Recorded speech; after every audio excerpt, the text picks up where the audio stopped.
Assalamualaikum warahmatullahi wabarakatuh. Oke, baik langsung saja. Di sini saya akan menjelaskan yaitu tugas ketiga dari sistem testing dan jaminan kualitas PL. Nomor satu, apa saja kelebihan dan kekurangan black box testing dan white box testing? Yang kedua, dalam situasi apa pengujian manual lebih diutamakan dibandingkan pengujian otomatis dan sebaliknya? Yang ketiga, bagaimana cara memastikan pengujian non-fungsional seefektif mungkin? Baik, langsung saja. Kelebihan black box texting. Yang pertama, perspektif pengguna akhir. Pengujian ini dilakukan dari perspektif pengguna akhir sehingga dapat menemukan masalah yang relevan dengan pengalaman pengguna. Yang kedua, tidak membutuhkan pengetahuan kode sumber. Itu tester tidak perlu memahami kode sumber atau struktur internal sistem, sehingga tester non-teknis pun bisa melakukannya. Yang ketiga, efisiensi untuk sistem besar. Lebih efisien untuk sistem yang besar karena penguji tidak perlu memeriksa setiap baris kode. Yang keempat, deteksi kelemahan pada fitur, baik dalam menemukan masalah terkait fungsionalitas dan user interface. Kekurangan black box testing. Yang pertama itu terbatas pada fungsionalitas. Tidak bisa digunakan untuk menguji kode atau struktur internal, sehingga mungkin tidak menemukan semua kesalahan.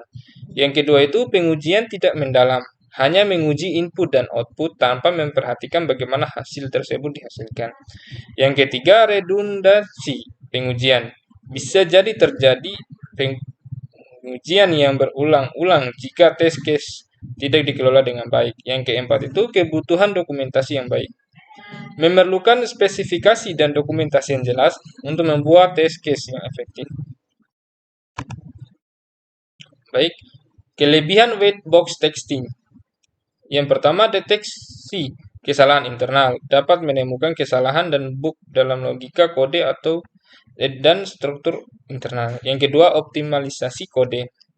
Membantu dalam mengoptimalkan kode dengan mengidentifikasi bagian tidak efisien. Yang ketiga itu cakupan pengujian yang luas. Memberikan cakupan pengujian yang lebih luas karena mencakup semua jalur eksekusi kode. Keempat, pengujian keamanan. Dapat mengidentifikasi kelemahan keamanan dalam kode. Kekurangan white box testing. Yang pertama, membutuhkan pengetahuan teknis. Penguji harus memiliki pemahaman yang mendalam tentang kode sumber dan struktur sistem. Kedua, waktu dan biaya. Memerlukan lebih banyak waktu dan sumber daya, terutama untuk sistem yang kompleks. Ketiga, tidak mewakili perspektif pengguna akhir. Tidak selalu mencerminkan bagaimana pengguna akhir akan menggunakan sistem. Keempat, kemungkinan kelebihan fokus pada detail. Bisa terlalu fokus pada detail implementasi dan melewatkan masalah yang lebih besar pada tingkat sistem. Nomor 2 yaitu dalam situasi apa pengujian manual lebih diutamakan dibandingkan pengujian otomatis. Pengujian manual. Yang pertama, pengujian pengalaman pengguna dalam kurun UX dan antarmuka pengguna dalam kurun UI. Itu pengujian yang melibatkan evaluasi antarmuka pengguna dan pengalaman pengguna seringkali memerlukan sentuhan manusia untuk menilai aspek kemudahan penggunaan, estetika, dan kenyamanan secara subjektif yang sulit diukur oleh skrip otomatis. Yang kedua, pengujian eksploratory.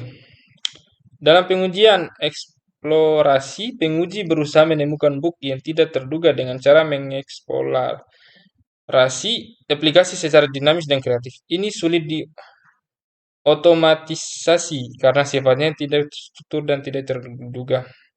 Yang ketiga, aplikasi atau fitur baru. Ketika sebuah aplikasi atau fitur masih baru dan mengalami banyak perubahan, pengujian manual lebih praktis dan cepat diterapkan sebelum skrip otomatis dapat distabilkan dan ditulis dengan benar. Pengujian otomatis. Yang pertama, pengujian regresi. Skrip otomatisasi sangat berguna untuk pengujian regresi, di mana tes yang sama harus dijalankan berulang kali setelah setiap perubahan kode untuk memastikan tidak ada fungsionalitas yang rusak akibat perubahan terbaru. Yang kedua, pengujian performa dan load. Pengujian yang melibatkan beban berat dan performa paling baik dilakukan secara otomatis untuk mensimulasikan ribuan pengguna atau permintaan secara simultan. Hal ini sulit dilakukan secara manual. Pengujian fungsional yang berulang. Untuk tes yang bersifat repetitif, dan memakan waktu seperti pengujian fungsional dasar yang harus dilakukan pada setiap build atau iterasi pengembangan. Otomatisasi dapat menghemat waktu dan sumber daya. Nomor 3, bagaimana cara memastikan pengujian non-fungsional seefektif mungkin. Yang pertama itu definisikan tujuan yang jelas. Itu identifikasi kebutuhan non-fungsional sebelum memulai pengujian. Identifikasi kebutuhan non-fungsional seperti performa, keandalan, skalabilitas, keamanan, dan kegunaan. Yang kedua, gunakan alat dan teknik yang tepat. Alat pengujian kegunaan, gunakan metode seperti survei pengguna, wawancara, dan tes kegunaan untuk mengumpulkan umpan balik langsung dari pengguna. Yang ketiga, rencanakan pengujian dengan cermat. Itu rencana pengujian terperinci. Buat rencana pengujian yang mencakup tujuan, cakupan, metode, alat, dan jadwal untuk pengujian non-fungsional. Baik, mungkin itu saja yang saya bisa jelaskan pada video kali ini. Bila ada kesalahan kata, saya mohon maaf. Wabillahi taufiq walhidayah. Wassalamualaikum warahmatullahi wabarakatuh.